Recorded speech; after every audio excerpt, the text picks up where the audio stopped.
I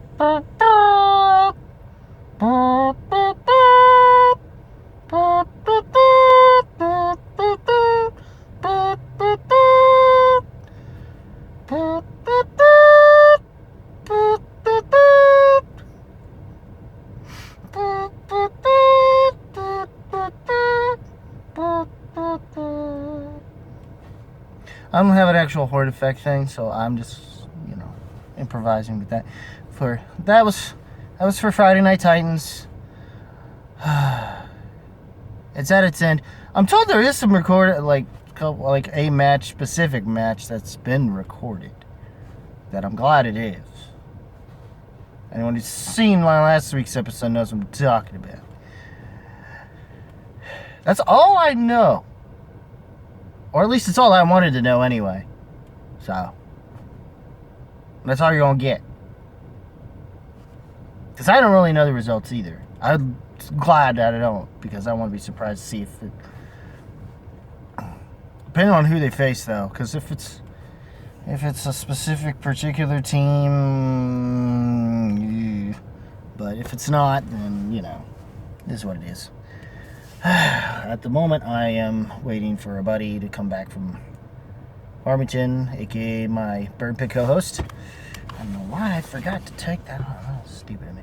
Anyways, yeah.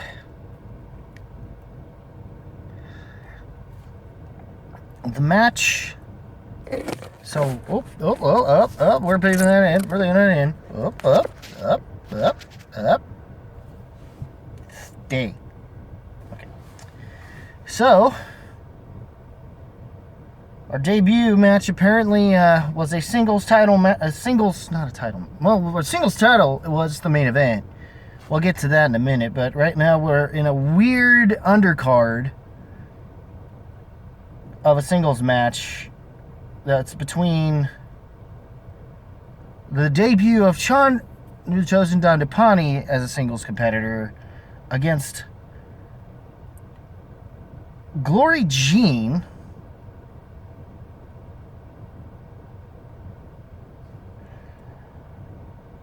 who was just some random, as far as the setup of this, she was just someone that was just working on staff. I don't know how true it was, that if she's someone working on staff or not, but what I can say is holy guacamoles. And with the tattoo, she kind of look a little spicy. And she acted a little spicy too. Of course, why wouldn't you when you're dealing with someone like Chandra being as spicy as he is? Ugh. But anyways. Yeah. I wasn't expecting too much from her.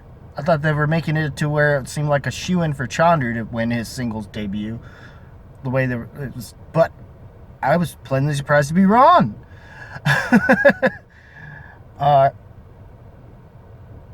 It's somehow she, aside from her, the way things turned out for her in the round 3 up to a point.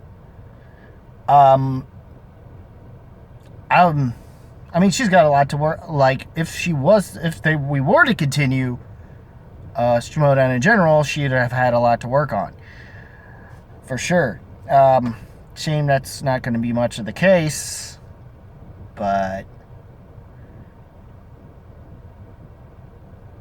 for your essentially 15 to, I guess in the case of how the matches go, almost 30 minutes of fame was sort of worth it, I guess, in your case, especially since you got to shut Chandra down in the process, which storyline wise definitely was interesting in and of itself. Yeah. Holy moly. Of course, her time behind the scenes, she must have been prepping, so that really helped in regards to that. Her getting the 5-pointer was an interesting pull I didn't think was possible. But yeah.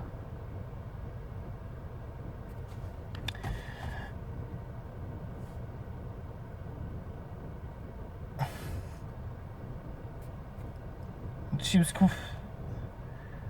quite interesting how that turned out. I mean, how things ended up made it more interesting than how it started to come about, to be fair. But we wound up with an alright match. Better than what I was initially going to say going into it, but alright. Alright.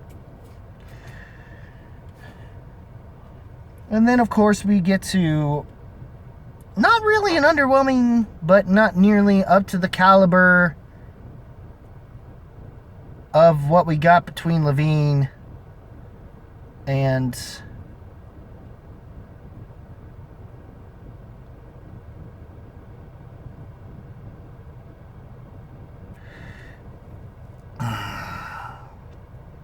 like Levine and Mr. Irwin was, unfortunately, it was weird because he missed at least a couple questions, but those questions also Irwin did.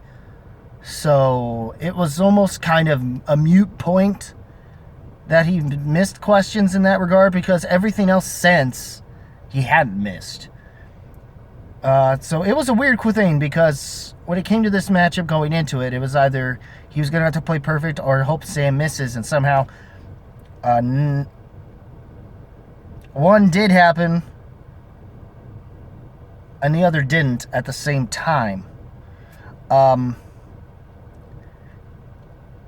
It didn't simultaneously, and it was a mute point because somehow Sam once again lines up with the belt. It's next to impossible to take it from him.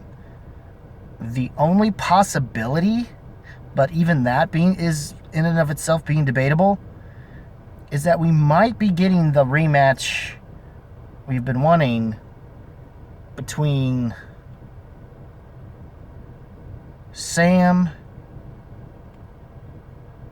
and Dan Murrell. I feel like that might be our spectacular. Possibly. And then whatever happens after that, I guess whoever had won the free-for-all thing was going to cash in, so.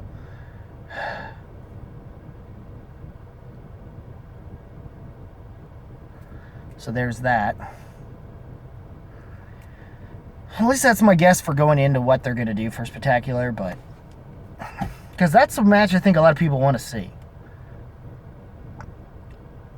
Or have been wanting to see since, even more so now that Sam's got the belt, and it's the other way around.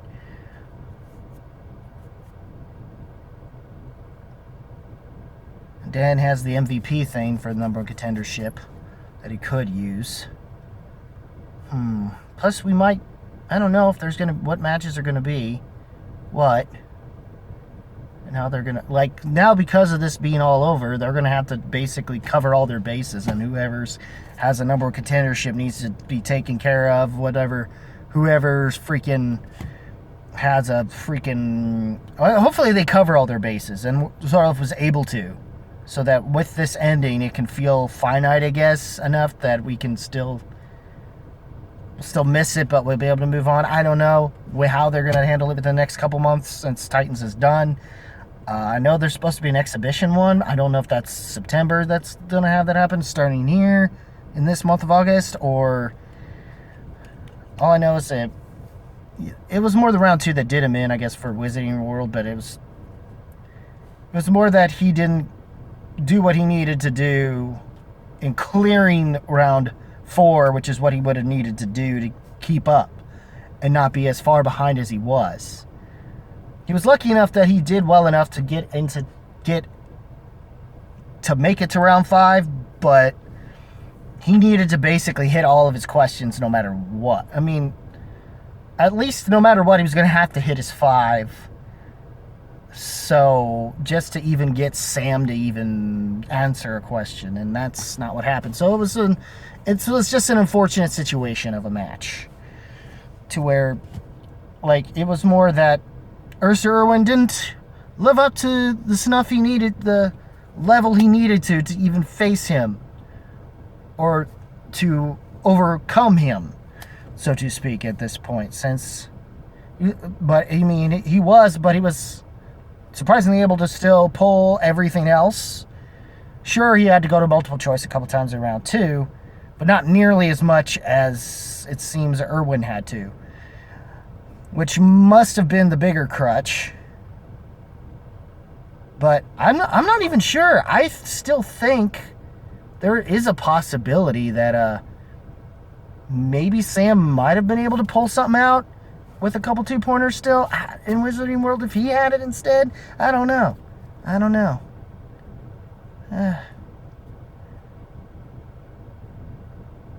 But yeah, it was also interesting that movie release date was the spin in round 3. I liked, I've been liking the championships now having the same amount of spin situations instead of just it being one spin, which I thought was a bit of an issue in the round 3s in the past. So it was finally time that I do hope if something happens and things pick back up again, these championship rounds will stay in studio will be stay the same or something. I don't know if Hard Off's ever going to do. I don't know what they're going to do to replace this, or if they are even going to bother to do so, or if what's going to happen is the channel just be an archive for the Schmoedown at this point. Hell, I hope he at least tries to archive the channel and hope that people still find the Schmoedown. So that it eventually, despite it no longer being much of a thing, will have cult status, blah, blah, blah. I can't...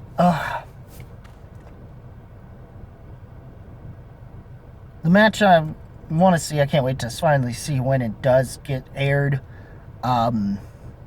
Just to see if that happens, and amongst some other things. I mean, it's just so bittersweet how this happened. And then they choose to finally do a storyline thing that does end, and it's mostly Jen just saying goodbye to everything and her basically deciding not to call Flouse or anything. Just ending that storyline altogether immediately, which I think, which was fine since most people were probably like, what? With this whole thing? Especially when people who aren't able to go along with the storyline stuff kind of already know Jen is married, so it just kind of felt weird that happened like that. So it is what it is. I'm glad that they freaking ended that thing, and then whatever other things they haven't been able to, that they left open through Titans, they can read like they did with that Teams, like the whole thing with a certain new team in the dungeon, which is luckily taped, but I don't know when it'll air. I can't wait to see it when it does. But yeah.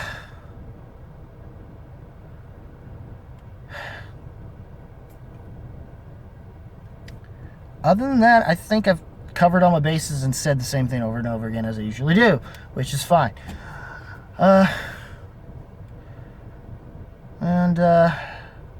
For the time being, I guess we'll still probably, there might be a couple Schmoedown rocks here and there, I guess, depending on if there is a legitimate match or something coming up, or if not, then I guess I'll see you around Spectacular. You Schmoedown rockers at Spectacular. We'll see what happens, or at least to talk about Spectacular, the one and the last final hurrah.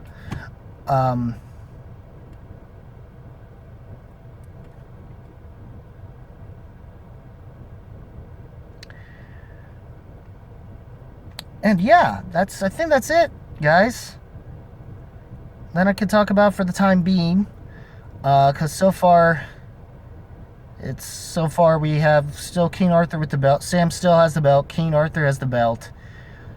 Robert Parker has the belt.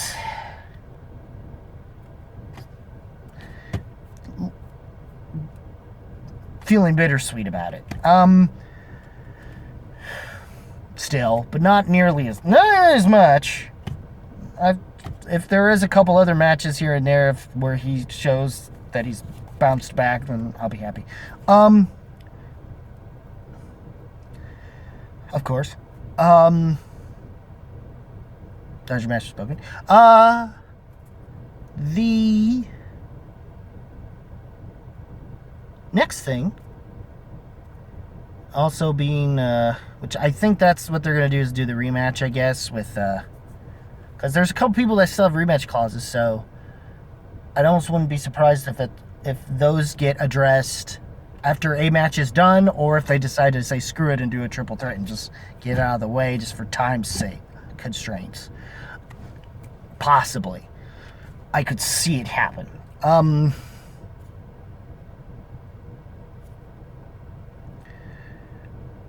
then there's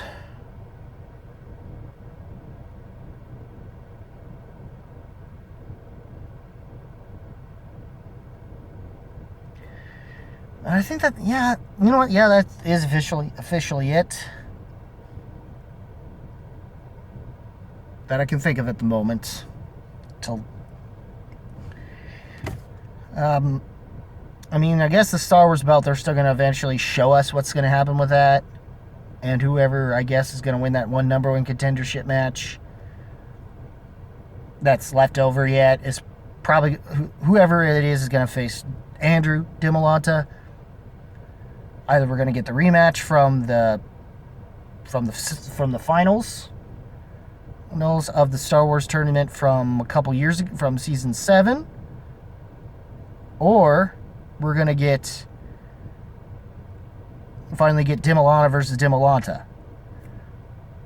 Personally, we haven't seen DiMolanta versus DiMolanta, and I think we want that more than anything at this point. I mean, more than anything right now. So there's that. Or at least I want to see that, since I've already seen Damon versus Damon. May as well just put DiMolanta versus DiMolanta and get it out of the way. I might actually start seeing the podcast on that even more and see how that goes. Shoot. But other than that,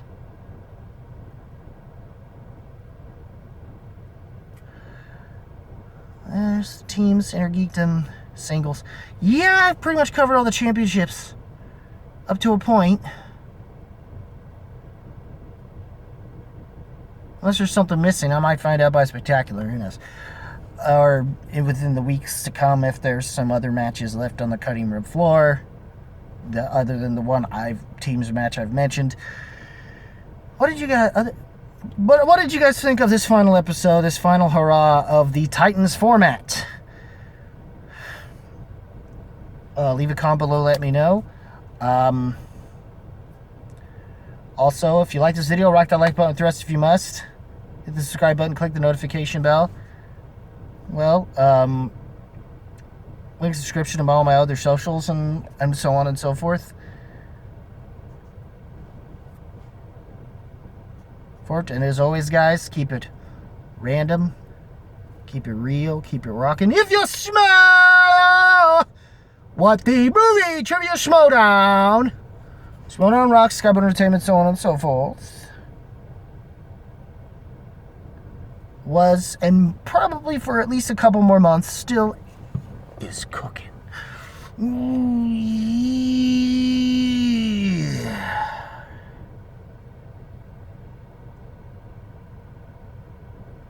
Dig it. Not the bottom line. 'Cause G-Man said so.